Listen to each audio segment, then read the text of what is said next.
Assalamualaikum warahmatullahi wabarakatuh. Waalaikumsalam warahmatullahi wabarakatuh. Alhamdulillahilladzi arsala rasulahu bil huda wa dinil haqq liyudhhirahu 'ala ad-dini kullihi wa kafa billahi shahida.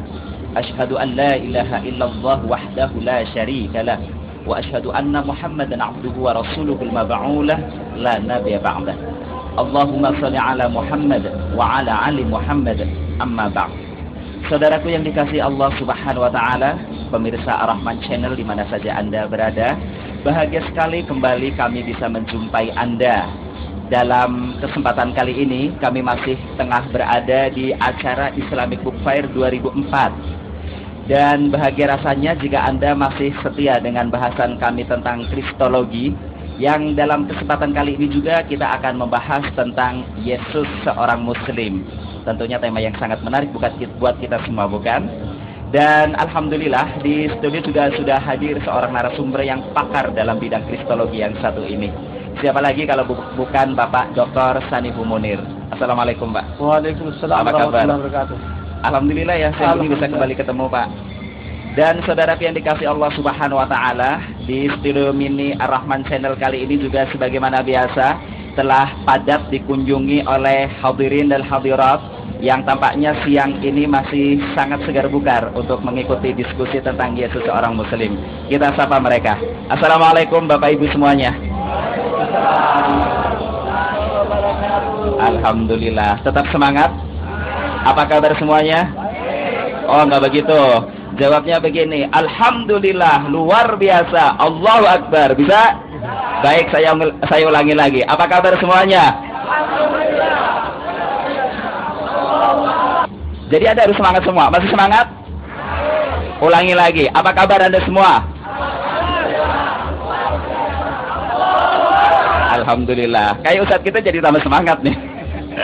Ustadz ya. Ya alhamdulillah, saudara yang dikasih Allah Subhanahu wa taala, memang diskusi kita tentang kristologi ini sangat penting sekali, terutama adalah untuk menambah wawasan kita dari kalangan awam kaum muslimin, apalagi selama ini masih sangat rancu. Ada yang mengatakan Yesus itu adalah Nabi Isa, tapi ada yang mengatakan Yesus juga bukan Nabi Isa. Tetapi kemudian ketika disebutkan Yesus adalah Nabi Isa, juga menambah kebingungan, terutama bagi generasi kita untuk bersama-sama hadir dalam acara kajian kristologi yang berjudul Yesus Muslim. Salam dan salawat kepada junjungan kita Nabi besar Muhammad SAW, kepada para sahabat, keluarga maupun pengikutnya sampai zaman. Sebelum kita memulai kajian, saya ingin mengklarifikasi tentang apa yang menjadi isu yang selalu menjadi keraguan pada umat Islam, yaitu apa itu Isa dan apa itu Yesus. Apakah Isa sama dengan Yesus atau berbeda? Biasanya saya pernah di sekolah di panti asuhan di Kendari, saya bertanya kepada adik-adik panti asuhan, adik-adik sekalian, kenal Yesus? Kalian diam semua. Adik-adikku sekalian, kenal Nabi Isa? Oh kenal, semua angkat tangan. Padahal Nabi Isa itu Yesus juga. Nah, sekarang yang menjadi pertanyaan, mengapa ada Isa ada Yesus? Bapak-bapak, ibu-ibu sekalian, mudah-mudahan informasi yang saya akan berikan ini cukup bermanfaat. Kita mengenal Nabi kita itu bernama Isa alaihissalam, Nabi yang ke-24 Rasulullah. Oleh lidah Ibrani, lidah Aramaik, lidah Arab, lidah Indonesia dan sebagainya, kita menyebutnya dengan Isa. Tetapi ketika Nabi Isa ini dirampok oleh Paulus, dibawa ke Romawi menjadi agama kerajaan, dan lama-kelamaan kemudian agama kerajaan Romawi ini melebar sampai ke Eropa. Nah, timbul persoalan. Mengapa? Karena lidah barat itu tidak bisa mengucapkan vokal depan, vokal terakhir. Orang yang bernama Yakob tidak bisa disebut Yakob, harus Jacob. Yohana nggak bisa, harus John. Isa, nah ini nggak bisa Isa. Di Barat ya, kalau I itu dilambangkan dengan huruf E, kan begitu? Oh iya. Nah, kemudian kalau A itu dilambangkan dengan huruf U, jadi BUT dibaca bat. Maka Untuk menyuarakan Isa, maka diwakili dengan huruf E, S, U. Tetapi vokal ini tidak bisa nama orang dipakai vokal. Maka di barat harus di I itu harus ditambah dengan J. Maka Isa harus ditambah dengan J di depan. Dan vokal terakhir harus ditambah lagi dengan vokal. Oleh sebab itu Isa harus ditambah dengan J di depan, ditambah dengan S di belakang, menjadi Jesus. Isa menjadi Jesus. J, E, S, U, S. Ketika orang barat menjajah timur, menjajah Indonesia, dibawalah J, E, S, U, S itu ke Indonesia. Ketika di barat dibaca Jesus, datang ke Indonesia, dalam ejaan lama disebut Yesus. Kan begitu? Ya. Ketika dari ejaan lama berubah kepada ejaan baru, maka J berubah menjadi Y atau Y.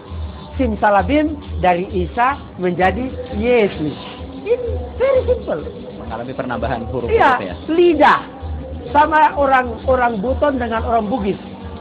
Orang Buton kalau pergi ke Irian itu tidak sampai, hanya sampai di Ambon. Mengapa?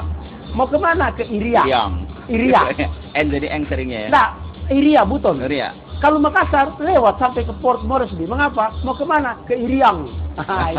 Jadi itulah persoalannya. Jadi, hanya soal lidah, Isa itu di timur, lalu di barat disebut Jesus. Sekarang orang Indonesia latah menyebutnya Yesus. Oke. Jadi nama sudah clear. Ya. Sekarang kita mau pergi tentang Yesus ini agamanya apa, kan selalu orang bertanya begitu, ya. Orang Kristen selalu mengatakan Yesus Kristus Tuhan dan Juru Selamat. Yang menjadi pertanyaan, Yesus ini punya siapa? Ya kan? Di Indonesia sekarang yang mengklaim berhak atas Yesus adalah Kristen. Tentu dipertanyakan, mana buktinya? Ya. Mana buku kecil Yesus berdosa? Saya di Bitung diperiksa di polisi selama 3 hari. Ya. Saya di Bitung diperiksa di polisi selama 3 hari karena orang Manado, orang Kristen menyangka dan merasa bahwa yang boleh berbicara tentang Yesus itu hanya Kristen. Masya Allah. Mereka mengatakan Yesus Kristus Tuhan. Ketika saya menulis buku ini, Yesus berdosa, oh mereka marah. Dan yang celakanya, ya, sampai ketua Majelis Ulama Bitung Sulawesi Utara mengatakan bahwa saya itu preman agama karena saya mengatakan bahwa Yesus bukan Tuhan. Lalu saya mau bilang apa? Saya adalah seorang Muslim. Apakah saya pun harus lata mengatakan Tuhan Yesus Juru Selamat? Oh tidak. Laqad kafara alladziina qalu innallaha huwal masih ibnu Maryam. Kafirlah orang yang mengatakan bahwa Allah itu adalah Yesus putra Maryam. Maka karena Quran mengatakan begitu, saya pun ikut mengatakan bahwa Yesus bukan Tuhan. Ketika saya mengatakan Yesus bukan Tuhan, saya ditangkap oleh polisi. Padahal itu adalah hak saya, ya kan? A'udzubillahi minasyaitonirrajim. Ya ahlal kitabi, la taghlu fi dinikum wa la taqulu 'alallahi illal haq.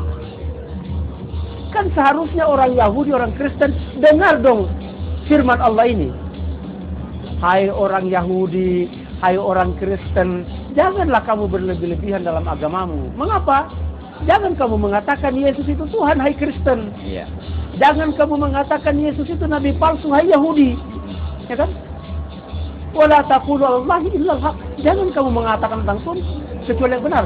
Innamal Masih Isa ibnu Maryam Rasulullah. Yesus itu Rasul.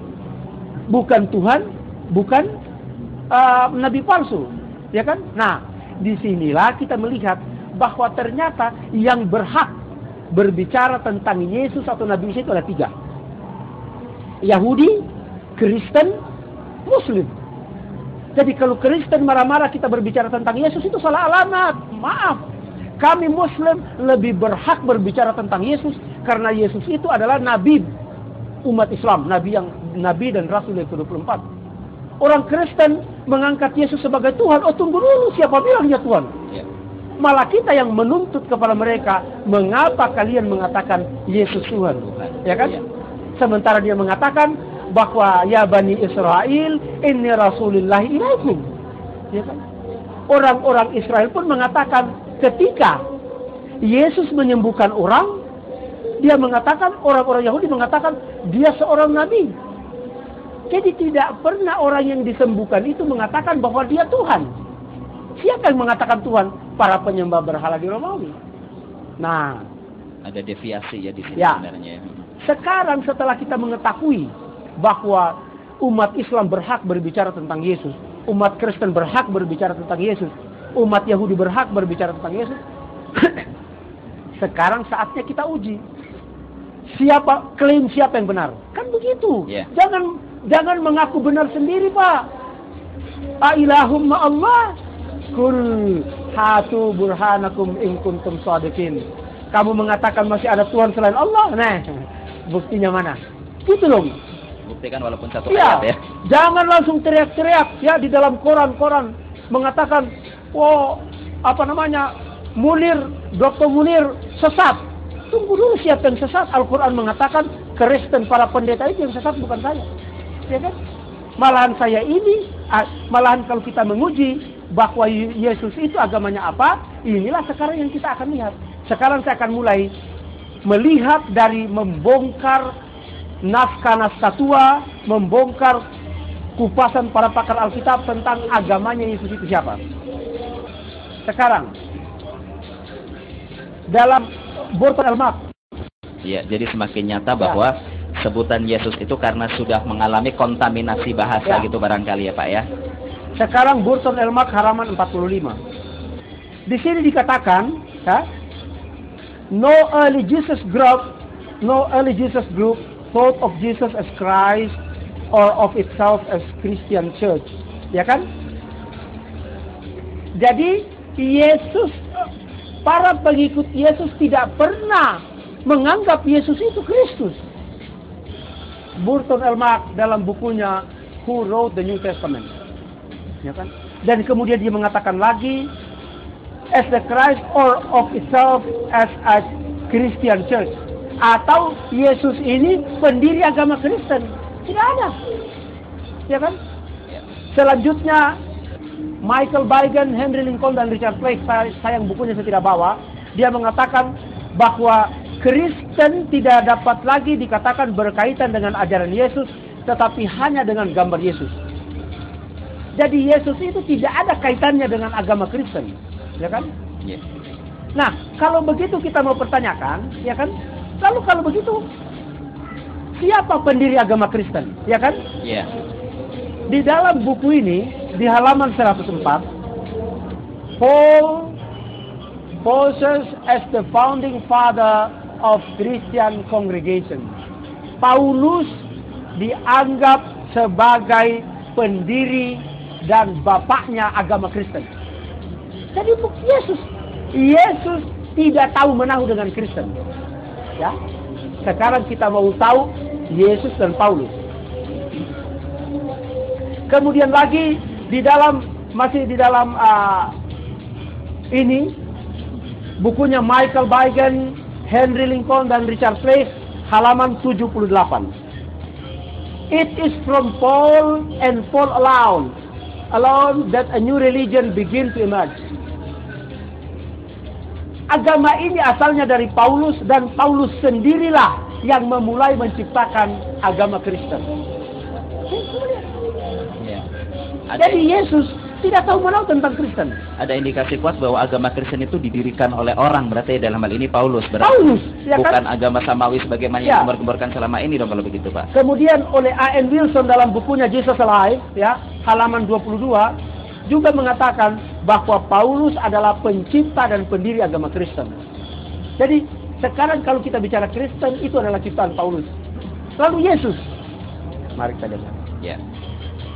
Di dalam bukunya Wilson lagi, dalam Jesus Alive, mengatakan bahwa orang-orang Kristen yang hidup sesudah zaman murid-murid Yesus tidak memahami jalan lurus Jadi para pengikut Paulus itu tidak memahami siratal mustaqim, yaitu Islam, yakni agama murid-muridnya Yesus. Jadi jalan orang-orang Kristen yang datang sesudah Nabi Isa itu tidak tahu bahwa ternyata agamanya murid-muridnya Nabi Isa itu adalah Islam. Kemudian dikatakan lagi oleh Wilson dalam halaman 248, dari sejak awal Nasrani bagi kelompoknya Yesus percaya untuk tetap menjadi Yahudi, dan siapa saja yang masuk ke jalan yang lurus ke dalam Islam, sebagai mereka menyebut agamanya Yesus, harus setuju untuk mengikuti tata cara Yahudi waktu itu, yaitu harus bersunat. Kalau mau mengikut ajaran Yesus yang Ikut sebenarnya. ajaran Yesus, yaitu Islam, harus bersunat. Kenyataannya orang-orang Nasrani banyak yang tidak bersunat hari ini. Oh, Paulus mengatakan, kalau kamu bersunat, Kristus tidak akan bermanfaat bagi kamu. Bahaya. Jadi Paulus melarang orang bersunat, itulah Kristen. Nabi Isa mengajak orang bersunat, itulah Muslim. Jadi kita melihat dari kenyataan sejarah bahwa Nabi Isa ini adalah seorang Muslim. Sebentar Pak, ini tampaknya yang hadir banyak yang laki-laki. Kita tanya sudah pada sunat semua belum nih bapak-bapaknya nih? Sudah insya Allah ya. Ya sudah Pak, jadi insya Allah Muslim. Nah, sekarang Nabi Isa. Nabi Isa kita mundur lagi kepada Nabi sebelumnya, itu Nabi Yahya atau Yohanes Pembaptis. Dikatakan di Efesus, ya, di Romawi, mereka menganggap bahwa Islam adalah istilah yang digunakan untuk agama dari orang-orang beriman yang ditujukan kepada pengikutnya Nabi Yahya. Jadi Islam ini adalah agamanya nabi-nabi. Makanya kita berdoa, ihdinas siratal mustaqim, tunjukilah kami jalan yang lurus ya Allah. Apa itu siratal mustaqim? Siratal ladzina an'amta 'alaihim, yaitu jalannya orang-orang yang diberi nikmat, jalannya Nabi Isa, jalannya Nabi Muhammad sallallahu alaihi wasallam, jalannya Nabi Yahya, jalannya Nabi Daud, jalannya Nabi Musa dan sebagainya. Ya kan? Ya. Nah, dan kemudian dikatakan bahwa orang Yahudi menyebut pengikut Yesus sebagai Nasrani atau Muslim. Tulis, ya. Henry Chadwick, ini dijelaskan oleh Henry Chadwick dalam bukunya dalam halaman 16. Henry Chadwick ini dalam bukunya The Early Christian.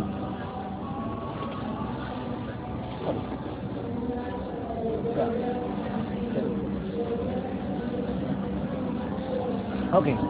Jadi dari sini saja sudah diperlihatkan bahwa Nabi Isa itu adalah Muslim. Kemudian di dalam naskah Laut Mati juga kelompoknya Nabi Yahya dan kelompoknya Nabi Isa ini juga disebut sebagai jalan lurus atau musuh Islam. Jadi dulu ya kan jalan lurus ini dijelaskan oleh Yesus sebagai orang yang tunduk dan taat kepada perintah Allah. Ya. Makanya ketika ditanya oleh murid-muridnya, "Hai Yesus, apakah yang baik itu?" Yesus mengatakan, "Jangan kamu mengatakan saya baik. Tetapi kalau ingin masuk surga, taatlah kepada perintah Allah, bertakwalah kepada Allah." Dan ini adalah Muslim. Karena Yesus tidak mungkin Kristen. Mengapa? Kristen artinya berasal dari kata Kristus. Kristen berasal dari kata Kristus. Kristen artinya orang yang menyembah Yesus Kristus. Kalau Yesus Kristen, berarti Yesus menyembah dirinya. Oh, tidak mungkin. Impossible. Ya kan? Yesus menyembah siapa? Menyembah Allah. Di dalam Al-Quran mengatakan bahwa sembahlah Allah Tuhanku dan Tuhanmu. Ya kan? Betul kan begitu? Di dalam Injil Matius pasal 4 ayat 10 dikatakan, kamu harus menyembah Allah dan hanya kepadanya kamu berbakti sama. Apa yang diucapkan oleh Nabi Isa di dalam Injil persis seperti apa firman Allah yang menggambarkan ucapan Nabi Isa kepada umatnya. Jadi itu yang dia mengatakan Muslim. Yang kedua, praktek. Nabi Isa ini sholat, ya kan? Ketika tiba waktu lohor, Nabi Isa ini permisi untuk sholat zuhur. Ketika waktu subuh, dia sholat subuh. Hanya bedanya, Kalau Nabi Isa sholat itu hanya untuk dirinya. Jadi kalau Nabi Isa mau sholat, dia sampaikan kepada muridnya, hai muridku, tunggu di sini, saya mau sholat. Umatnya tidak tahu sholatnya Nabi Isa. Jadi kalau orang mengatakan bagaimana sholatnya Nabi Isa sholat tidak diikuti, tidak ada jemaat. Tapi kalau Nabi Muhammad mengatakan sholatlah kamu, ya kan, sebagaimana kamu melihat saya sholat, ya kan begitu. Jadi sholat itu di zamannya Nabi Isa baru dia yang sholat. Di zaman Nabi Muhammad sholat itu sudah dilembagakan sebagai kewajiban kepada umat. Tapi dia sudah Muslim. Yesus berpuasa, ya kan? Di dalam Matius pasal 4 ayat 2 dikatakan, saya bacakan ayatnya. Ya. Matius pasal 4 ayat 2 mengatakan, dan setelah berpuasa 40 hari 40 malam, akhirnya laparlah Yesus. Sekarang kita mau tanya umat Kristen. Umat Kristen puasa? Puasa. Lapar? Tidak. Mengapa? Karena orang Kristen hanya dilarang tidak boleh makan daging. Tetapi kalau mau makan pisang satu keranjang pun tidak apa-apa. Boleh ya. Ya kan? Apa lapar? Tidak lapar. Umat Islam berpuasa menahan lapar dari terbit fajar sampai terbenam matahari. Umat Islam lapar? Lapar. Sama dengan Yesus. Ya kan? Dan setelah berpuasa 40 hari 40 malam, akhirnya laparlah Yesus. Setelah umat Islam berpuasa 30 hari 30 malam, laparlah umat Islam. Setelah berpuasa orang Kristen bisa makan pisang satu keranjang, tidak laparlah mereka. Lain, bukan Muslim. Ya kan? Nah. Karena mereka makan pisang. Bisa makan yang lain, nasi daging. Boleh satu bakul. Hanya tidak boleh makan daging. Nah, selanjutnya Nabi Isa mengajarkan syahadat. Ini kita berbicara rukun Islam loh. Salatnya sudah, puasanya sudah, syahadat. Di dalam Yohanes pasal 17 ayat 3, dia mengajarkan kepada umatnya, ya kan? Inilah hidup yang kekal itu. Inilah kalau kamu mau masuk surga, hai umatku, perhatikan bahwa asyhadu an la ilaha illallah wa asyhadu anna Isa Rasulullah. Kalimat syahadatnya jelas. Syahadat Yohanes pasal 17 ayat 3. Itu ada di kitab apa tadi, Pak? Injil Yohanes pasal 17 ayat 3. Ya kan? Bahwa mereka mengenal engkau satu-satunya Allah. Asyhadu an la ilaha illallah. Dan mengenal Yesus Kristus yang engkau utus, Rasulullah. Wa asyhadu anna Isa Rasulullah. Di zamannya Nabi Isa syahadatnya asyhadu an la ilaha illallah wa asyhadu anna Isa Rasulullah. Di zamannya Nabi Musa asyhadu an la ilaha illallah wa asyhadu anna Musa Rasulullah. Di zamannya Nabi Muhammad untuk seluruh umat manusia, kafatan linnas, asyhadu an la ilaha illallah wa asyhadu anna Muhammadar Rasulullah. Jadi Yesus itu Muslim. Dia ajarkan syahadat, dia ajarkan salat, dia berpuasa dan seterusnya. Yes, haji. Nah, apakah Yesus naik haji? Silakan buka Matius pasal 16 ayat 18. Dan aku pun berkata kepadamu, engkau adalah Petrus, dan di atas batu karang ini aku akan mendirikan jemaatku. Engkau, hai Petrus, di atas batu karang ini aku akan mendirikan jemaatku. Apa ini? Nothing. Khayalan. Dan setelah dibilang di batu karang ini saya mendirikan gerejaku, tersebarlah jutaan gereja. Question. Pertanyaan.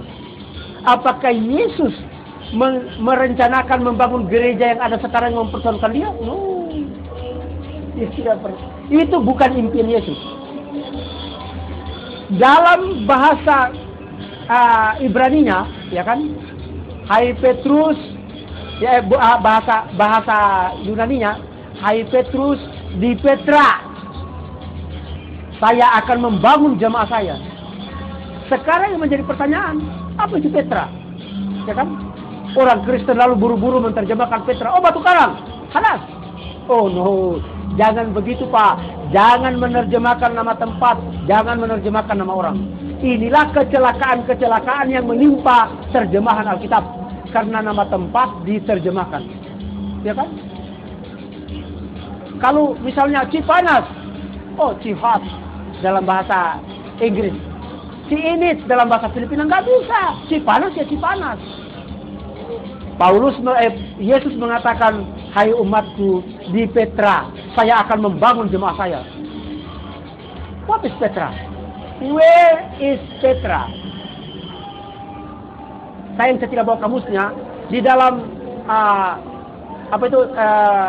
Smith Bible Dictionary, kamus yang menjadi rujukan umat Kristen, saya berusaha mencari kata Petra, P, di bawah P, tidak ada. Kata yang menyebabkan berdirinya jutaan gereja di dunia tidak ada katanya dalam kamus Alkitab. Kan aneh. Ya kan?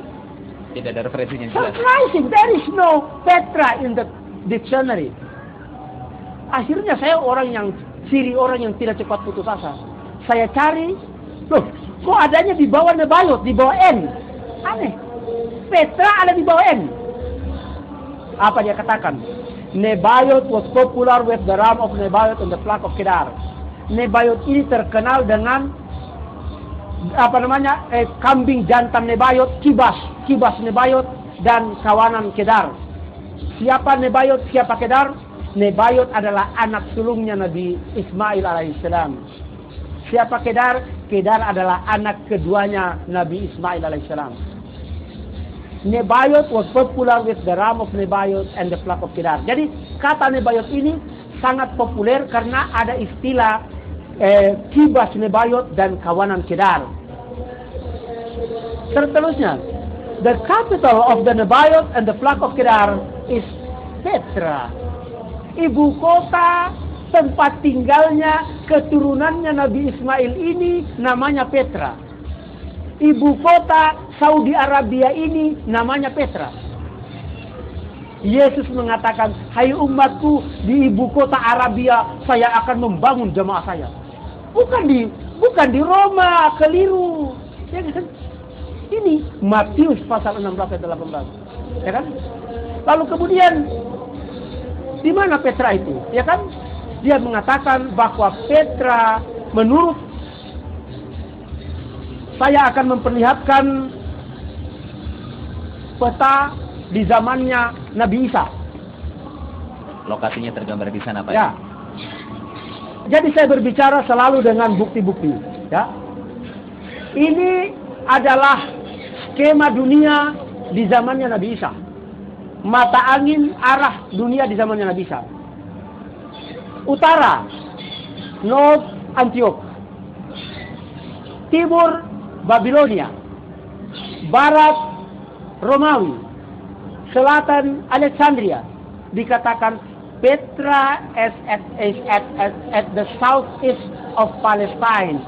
Petra itu ada di sebelah tenggara daripada Palestina. Sekarang kita mau lihat peta di zamannya Yesus. Apa yang ada di tenggara Palestina? Arabia. Hai Petrus, di ibu kota Saudi Arabia saya akan mendirikan jemaah saya. Saya akan melembagakan jemaah haji di sana.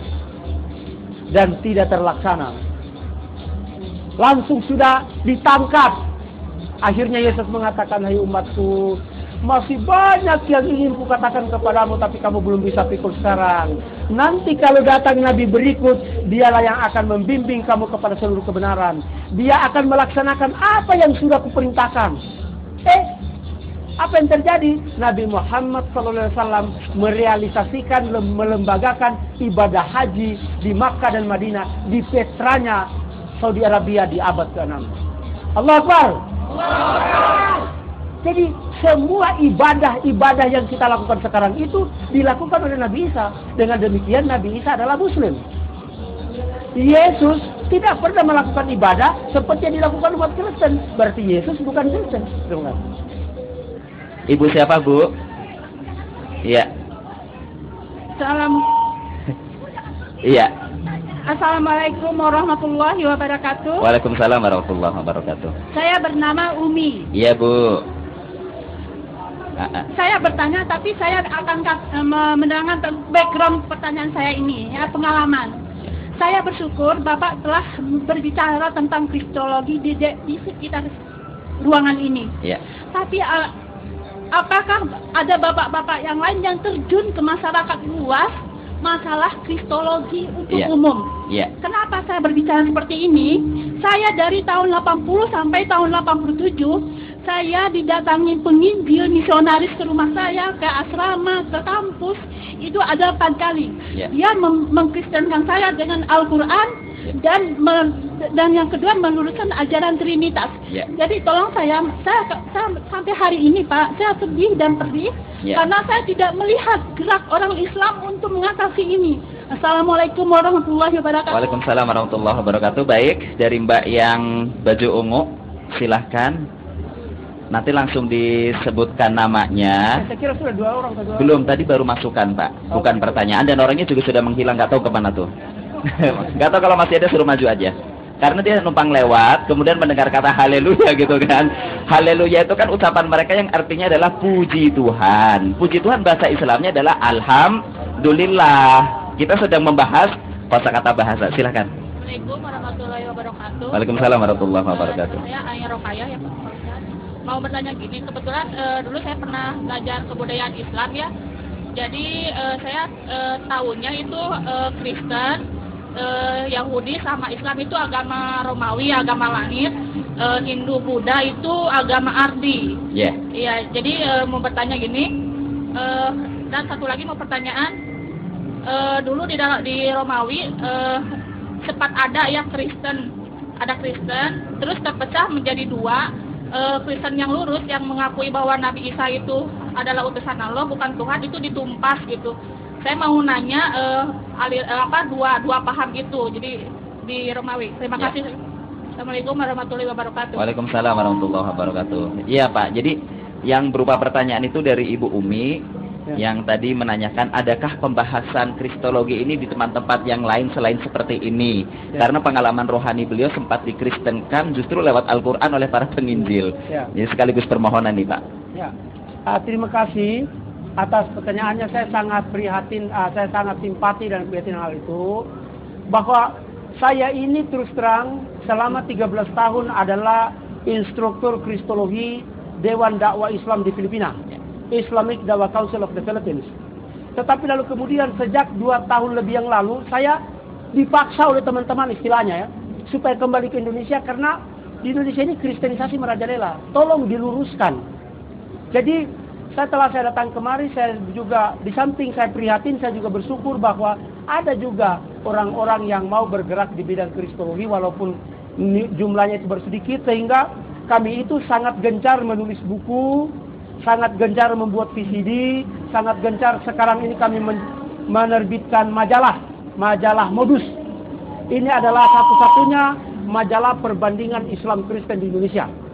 Mudah-mudahan tolonglah Bapak-bapak, Ibu-ibu berlangganan majalah ini karena di sini informasi-informasi yang hampir tidak pernah dibahas tentang masalah Islam dan Kristen dan intensif dan bermanfaat. Selanjutnya ada yang mengatakan bahwa mereka mengutip-ngutip ayat-ayat Al-Quran. Inilah terbitnya Yesus bukan Tuhan karena mereka mengutip ayat-ayat Al-Quran yang mengarah kepada ketuhanan Yesus. Dan saya counter di sini. Dan setelah saya counter, saya menyediakan lagi hadiah 5 juta. Tolong mereka yang liar itu, yang menyebarkan brosur-brosur yang tidak karu-karuan seperti ini, ya kan? Yang mengutip-ngutip ayat Al-Quran, tolonglah datang di Banta ini, terima uangnya sama saya 5 juta. Saya mengatakan bahwa mereka itu adalah pendusta sampai mereka bisa membuktikan bahwa apa yang mereka tulis ini adalah benar. Mereka hanya menulis berdusta untuk menyesatkan umat Islam, tapi mereka tidak bertanggung jawab. Hari Jumat lalu, pada Jumat di depan, di hall utama, saya mengundang Sabdo Sejati. Saya siapkan biaya transportasi dan akomodasi selama di sini berdialog dengan saya. Saya sediakan hadiah 5 juta asal dia datang. Tidak datang. Padahal mereka sudah menyebarkan ratusan ribu, mungkin jutaan brosur kepada umat Islam mengajak murtad. Jadi itu mereka lakukan dan saya lakukan. Baik, pertanyaan kedua dari Mbak Rohayah masalah pecahnya Kristen. Ada yang sebenarnya masih menganggap Yesus itu adalah Rasul utusan Allah.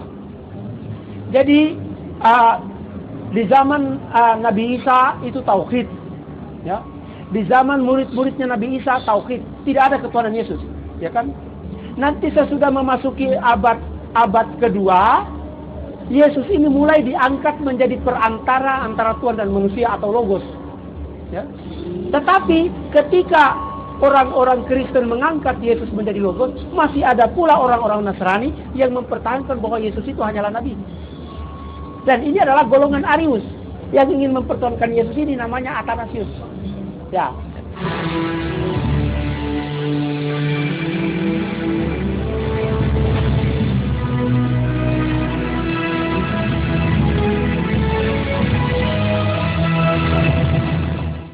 Terima kasih Anda masih bersama Dialog Kristologi, dan pembahasan kita kali ini adalah Yesus seorang Muslim. Baik Pak, kita lanjutkan pertanyaan Mbak Rokayah tadi bahwa Kristen itu pecah. Ternyata ada yang masih meyakini di antara mereka itu pecahan satunya ini bahwa Yesus adalah utusan Allah. Ini mohon dijelaskan pecahnya ini. Ya. Jadi sejak semula ketika Paulus menciptakan Kristen, kan pengikutnya Yesus itu Nasrani, atau SNS, atau Ebionit, ya, atau The Way, atau Muslim. Nah, ini mempertahankan tauhid. Paulus mulai mengkultuskan Yesus menjadi Kristus. Lalu kemudian lama-kelamaan, ketika orang-orang Kristen dari Yunani, orang-orang dari Yunani masuk Kristen, mereka membawa serta filsafat logos atau firman. Nah, filsafat logos atau firman ini adalah bahwa mereka mempercayai bahwa Allah yang maha mulia, Tuhan yang maha mulia tidak bisa berhubungan dengan manusia. Tuhan itu maha mulia, maha sempurna, baka. Manusia tidak sempurna, berdosa dan fana.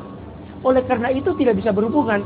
Karena tidak bisa berhubungan, maka Tuhan membutuhkan logos perantara antara Tuhan dan manusia untuk turun ke bumi menebus, menyelamatkan manusia.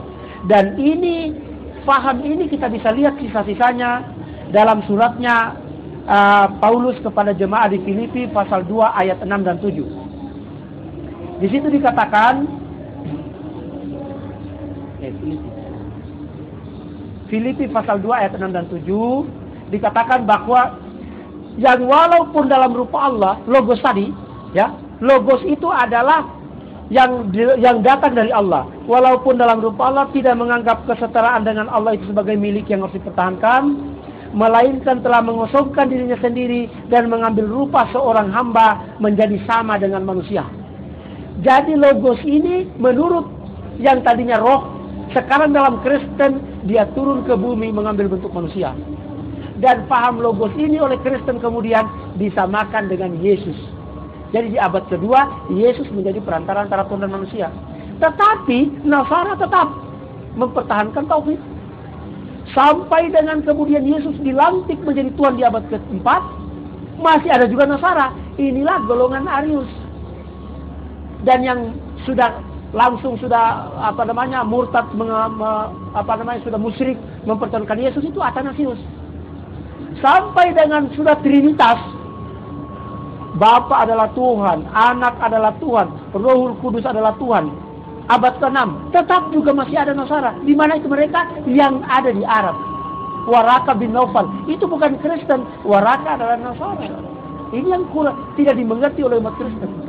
Nasaranya Waraka ini tauhid, dia tidak mempertahankan Yesus. Karena andai kata dia mempertahankan Yesus, tidak mungkin dia mengakui kerasulan Nabi Muhammad SAW. Baik, tadi ada Bapak Iya 1, sebentar ya. Ya, 2. Silakan Mas. Ya, nanti dulu nih yang Mas tadi sudah mengajukan. Ya, singkat saja, sebutkan namanya, to the point kepada pertanyaan. Assalamualaikum warahmatullahi wabarakatuh. Waalaikumsalam warahmatullahi wabarakatuh. Perkenalkan, nama saya Bilal. Saya jadi saudara seiman dengan Bapak Ibu saudara sekalian, tepatnya tanggal 11 bulan 11 tahun 2002 kemarin. Alhamdulillah. Allahu Akbar. Allahu Akbar.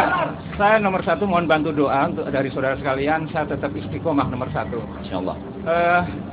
Dan insya Allah saya juga mau bersedia untuk kalau Pak Sanihu pengen ke lapangan, jadi saya semacam ya pengen belajar banyak dengan Bapak gitu ya, untuk mengcounter sedikit banyak masalah kristenisasi, apalagi daerah saya khususnya Solo Selatan atau Wonogiri gitu. Yang saya pertanyakan,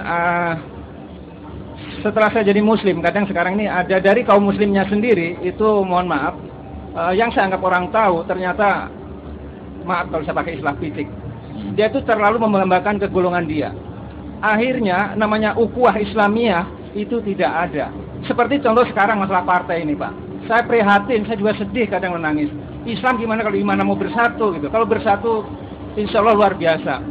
Dan ya mari kita belajar bersama, apalagi dari masalah kristologi ini untuk menyiasati. Yang saya tanyakan kedua, bagaimana untuk menyiasati kristologi yang sangat gencar ini? Dan sebagai mukmin yang Tunggu dulu. Kristologi atau kristenisasi? Kristenisasi.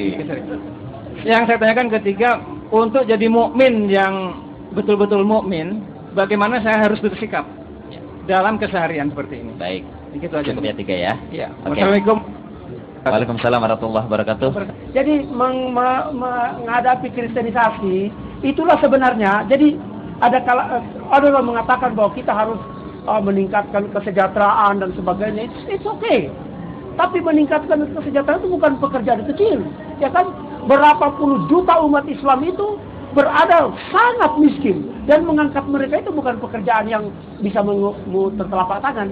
Salah satu kegiatan yang cukup bisa juga memberikan suatu harapan adalah dengan pemberian ilmu tentang kristologi. Artinya, ketika seseorang miskin dan merasa didatangi informasi, kan agama itu sama saja.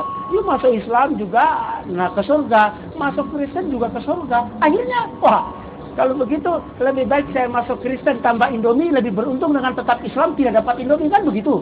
Sama-sama masuk surga. Tetapi dengan pelajaran kristologi akan dibedakan loh, yang Islam ini yang hak, yang Kristen ini yang batil. Tentu dengan Indomie, dengan beasiswa tidak akan menerima Kristen karena tahu bedanya. Seperti di Somalia, saya diceritakan teman, ada seseorang yang datang membawa bantuan kepada orang tua. Pak, ini anakmu ini sudah sekarat, ini kami berikan bantuan. Apa kata orang tua itu? Saya tidak mau terima itu bantuan. Pak, kalau bapak tidak terima ini bantuan, anak bapak ini meninggal mati. Dia tidak apa-apa. Saya ikhlas anak saya mati daripada terima bantuan dari orang kafir. Di sana. Karena dia tahu bahwa ini kafir. Kita itu tidak tahu. Kita nyebut kafir aja segan-segan padahal ini kafir. Mestinya tegas dong. Tapi kita sebut kafir dengan tersenyum. Jangan sebut kafir dengan mata terbelalak. Jangan. Karena ini adalah sasaran dakwah. Orang kafir dan orang sesat ini perlu diluruskan. Ini sasaran dakwah kita. Kita tidak bisa mengharapkan para pastor dan pendeta. Mereka itu akan tetap menyesatkan umatnya. Dan harapan untuk menyelamatkan umatnya itu ada di tangan umat Islam. Marilah kita berdakwah kepada mereka, menyelamatkan mereka. Jangan membenci mereka. Mereka ini sasaran dakwah. Kan kalau mereka fa'in aslamu, sekali saja. Dua-dua dapat pahala. Yang berdakwah dapat pahala, yang masuk Islam dapat pahala juga. Insya Allah. Nah, ini pertanyaan terakhir dari Mas Bilal. Bagaimana supaya bisa istiqomah dalam keislaman beliau? Nah, saya kira tentu kita, kalau kita mau menjadi sesuatu, kalau kita katakan saja mau menjadi seorang orang Golkar yang baik, kita lihat tokoh Golkar, kan idola. Kita mau menjadi anggota partai apa, misalnya partai Demokrat, lihat tokoh partai Demokrat. Kita mau jadi ikut partai Bulan Bintang, kita lihat tokoh Bulan Bintang. Mau ikut partai Keadilan Sejahtera, lihat tokohnya. Nah, kalau mau jadi Islam yang baik, kita ikut siapa? Laqad kana lakum fi Rasulillahi uswatun hasanah. Belajarlah bagaimana hidupnya Rasulullah. Tapi ingat, ada satu hal, jangan kita lupa. Rasulullah hidup di abad ke-6 dan ke-7. Kita hidup di abad ke-21. Jangan tradisi dan kehidupan sosial yang ada di sana kita transfer ke alam 2001. Semangatnya kita bawa, perjuangannya kita bawa, kehebatan semua kita bawa. Dia kita implementasikan dengan suasana 2001. Jangan ketika kita dikatakan bahwa Rasulullah memperlihatkan pakai siwak, sekarang ada sikat gigi kita mau tolak. Jangan. Setengah mati cari di mana ada siwak, sikat gigi kita pergi ke warung sudah ada. Ya. Alhamdulillah, tampaknya memang keteladanan Rasul harus diikuti Pak ya. Dan itu tampaknya mengental pada partai yang disebut terakhir tadi, Pak. Sekarang pertanyaan dari Mas yang terakhir, apakah betul ada satu ungkapan bahwa salib itu muslim karena vertikal horizontalnya itu hablum minallah wa hablum minannas? Al-Quran Islam mengajarkan kepada kita, kul hatu burhanakum in kuntum shadiqin. Kalau kamu mengatakan bahwa salib itu adalah lambang Islam, tolong perlihatkan referensinya. Ya kan? Saya mau bayar 1 juta kalau ada yang memperlihatkan kepada saya bahwa salib adalah lambang Islam. Terima kasih. Kita kasih kesempatan, ya. Assalamualaikum warahmatullahi wabarakatuh. Waalaikumsalam warahmatullahi Nama wabarakatuh. saya Aida. Oh, saya kira Saya ingin tanya ya. Tadi kan Pak Ustadz bilang bahwa Kristen itu sesungguhnya ciptaan Paulus, bukan Yesus. Yang saya ingin tanyakan, sejauh mana maksudnya orang Islam itu tahu enggak bahwa orang Kristen itu tahu enggak bahwa Kristen itu ciptaan Paulus, bukan Yesus? Apa mereka tahu atau pura-pura tidak tahu gitu? Ya. Baik. Langsung Pak, ini pertanyaan Mbak Aida. Ya, terima kasih. Jadi mudah-mudahan baik penanya pertama atau penanya kedua itu minimal sudah sarjana, barangkali. Insya Allah. Ya, kalau sudah sarjana berarti pernah menulis skripsi, ya kan? Jadi kalau saya menulis skripsi, katakan saja tentang skripsi kecil, Yesus bukan Tuhan, maka orang akan melihat di belakang skripsi saya itu daftar pustaka. Paulus pendiri agama Kristen. Dari mana kita tahu? Ya dari daftar pustaka. Dari buku-buku ini mengatakan bahwa Paulus itu adalah pendiri agama Kristen. Sementara orang Kristen sendiri sebenarnya tahu nggak atau pura-pura nggak tahu bahwa agama yang mereka yakini sekarang itu bikinan Paulus. Jadi umat Kristen itu terbagi atas 4 segmen. Ini yang barangkali perlu dipahami. Segmen pertama adalah segmen pakar Alkitab dan sejarawan. The Bible scholar and the historian. Segmen kedua adalah pendeta, pastor, dan penginjil internasional. Segmen ketiga adalah pastor dan pendeta serta penginjil lokal. Segmen keempat adalah jemaat. Segmen pertama, para pakar Alkitab dan sejarawan ini tahu dengan pasti bahwa ajaran Kristen itu sesat. Tahu, pakar Alkitab itu tahu bahwa ajaran Kristen.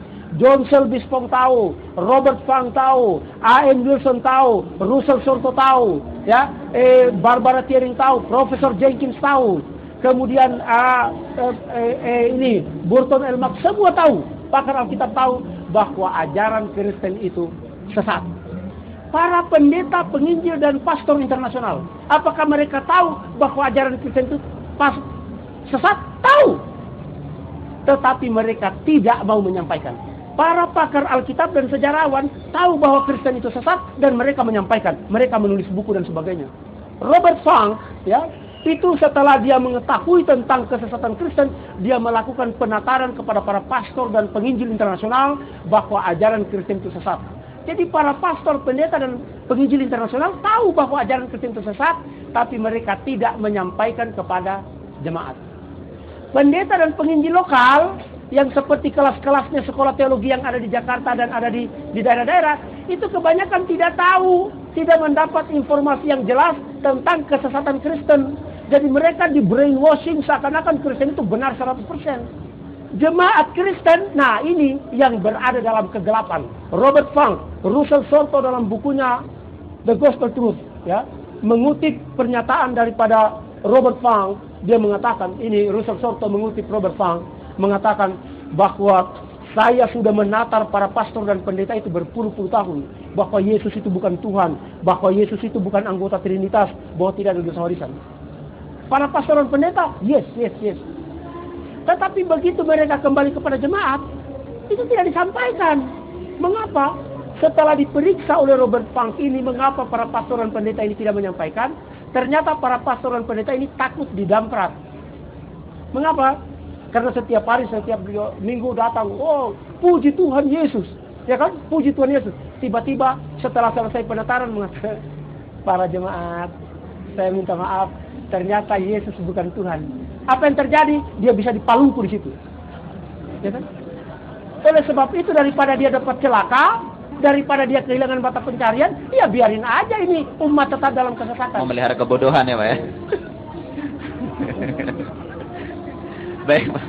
Nah, jadi sekarang setelah umat Kristen tetap berada dalam kegelapan, maka tugas ini tidak bisa kita harapkan pendeta. Tugas ini pergi kepada di bahunya umat Islam. Fadzakir innama anta mudzakir, ya kan? Ya. Sampaikan itu ajaran Islam. umat Islam pemberi peringatan.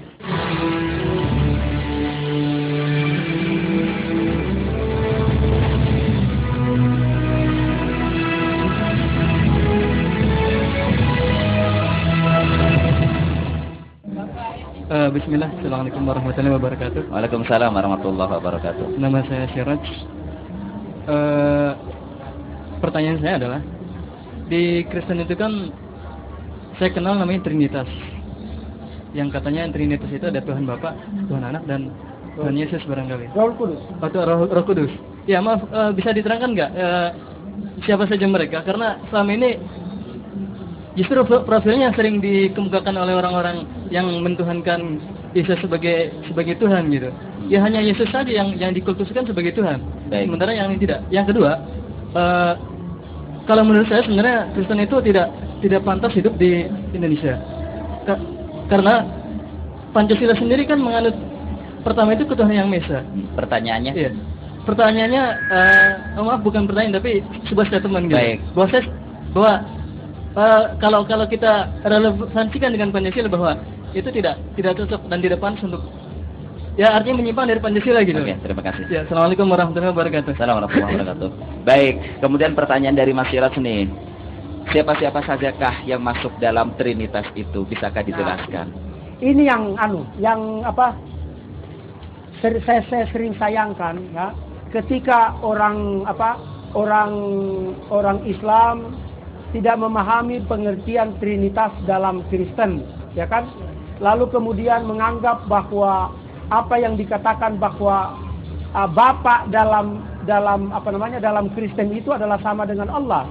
Tapi sesungguhnya Paulus tidak pernah mengatakan bahwa Allah yang disembah oleh umat Islam itu adalah Bapa yang ada di dalam Trinitas itu. Jadi the Father is God, the Son is God, the Holy Ghost is God, but not three God, but one God. Bapa adalah Tuhan, Anak adalah Tuhan, Rohul Kudus adalah Tuhan. Tetapi bukan tiga Tuhan, tapi satu Tuhan. Di mana Allah? Nggak ada di sana. Jangan mengharapkan bahwa ada Allah dalam Trinitas, tidak ada. Mengapa? Karena Bapa dalam Trinitas itu adalah Bapanya Yesus, Bapanya Kristus, yang punya anak, yaitu Yesus Kristus. Allah dalam Islam, lam yalid walam yulad, berarti bukan. Kita sering keliru. Orang Kristen sering mengibulin kita seakan-akan Trinitas itu satunya itu adalah Allah, bukan. Bapa itu adalah Bapanya Yesus yang di sorga, yang mengutus Yesus karena tidak bisa turun ke dunia, sehingga Yesus yang diturunkan. Inilah yang anaknya. Dalam Islam tidak ada anak. Oleh sebab itu, saya ingin memperlihatkan beberapa pengertian tentang Tuhan yang diperkenalkan oleh Paulus. Tuhannya Paulus adalah Yesus Kristus, yang dari Bapa lalu kemudian menjadi anak, kan? Tuhan. Sementara Tuhannya Paulus adalah Yesus Kristus. Siapa Tuhannya Yesus? Menurut Paulus, Tuhannya Yesus atau Allah adalah yang membutakan pikiran orang dan umatnya akan binasa. Nauzubillah min dzalik. Jadi Allah kita itu, menurut Paulus, itu membutakan pikiran orang dan kita ini akan binasa. Kemudian Tuhannya Paulus, Tuhannya Kristen adalah yang darahnya diminum dalam perjamuan. Tuhannya Yesus atau Tuhan Allah itu adalah roh jahat. Ini tidak dipahami oleh umat. Makanya kalau kita itu dilecehkan karena Tuhan yang kita sembah itu sama mereka dianggap roh jahat. Ini. Silakan kita buka 1 Korintus pasal 10 ayat 20 sampai 21. Jadi Bapaknya Yesus itu Bapa dan Anak dan Roh Kudus itu bukan Allah. Oleh sebab itu maka dikatakan bahwa Allahnya Islam itu seharusnya Yesus. Mengapa mereka tidak menyembah lagi Bapa, tetapi tidak menyembah Allah tapi berkonsentrasi kepada Yesus? Karena menurut Matius pasal 28 ayat 18 mengatakan Yesus berkata, segala kuasa di langit dan di surga, di langit dan di bumi, segala kuasa di dunia dan di akhirat telah diserahkan oleh Allah kepada aku. Berarti pensiun Bapa, kan? Allah pensiun. Sekarang penguasa adalah Yesus. Baik Pak, mungkin ada sedikit kesimpulan yang bisa kita tarik dari diskusi panjang ini supaya